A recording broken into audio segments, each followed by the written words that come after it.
Tollywood star hero Pawan Kalyan గారి సినీ కెరీర్లోనే మొట్టమొదటిసారిగా pan Indian రేంజ్లో ఒక సినిమాలో నటిస్తున్న విషయం తెలిసిందే. ఆ సినిమా పేరు హరిహర వీరమల్లు.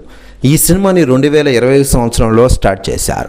కానీ పవన్ కళ్యాణ్ గారు కొన్ని సంవత్సరాలుగా రాజకీయాలతో బిజీగా మారడంతో ఈ సినిమాల్ని కాస్త పక్కన పెట్టిన విషయం తెలిసిందే. ఇటీవల ఈ సినిమా షూటింగ్ కంప్లీట్ చేసుకున్న పవన్ కళ్యాణ్ గారు మొదటగా జూన్ 12న ఈ సినిమాతో రానున్నారని తెలిసింది. కానీ కొన్ని కారణాల వల్ల ఇది మళ్ళీ వాయిదా పడింది. ఇక తాజాగా ఈ సినిమాతో ఈ నెల 24వ తేదీన మన ముందుకు రాబోతున్నారు పవన్ కళ్యాణ్ గారు. దీంతో ఈ సినిమాపై అంచనాలు రోజు రోజుకు పెరిగిపోతున్న వేళ లేటెస్ట్గా ఈ సినిమా కార్యక్రమాలని అలాగే ప్రమోషన్ కార్యక్రమాలని స్టార్ట్ చేయనున్న విషయం తెలిసిందే.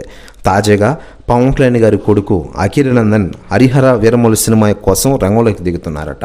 ప్రమోషన్ కార్యక్రమాల్లో భాగంగా ఆయన పలు రకాల ఇంటర్వ్యూస్లో పాల్గొనున్నట్లు తెలుస్తోంది. అయితే దీనిపై అధికార ప్రకటన రావాల్సి ఉంది.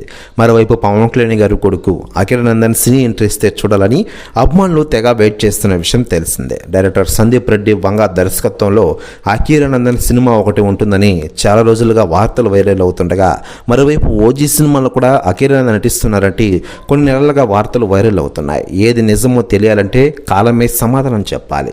ఇక ఇదిలా ఉండగా పవన్ కళ్యాణ్ గారు నటిస్తున్న లేటెస్ట్ మూవీ హరిహర వీరమల్లు సినిమాని ఈ నెల 24వ తేదీన గ్రాండ్గా రిలీజ్ చేయనున్నారు.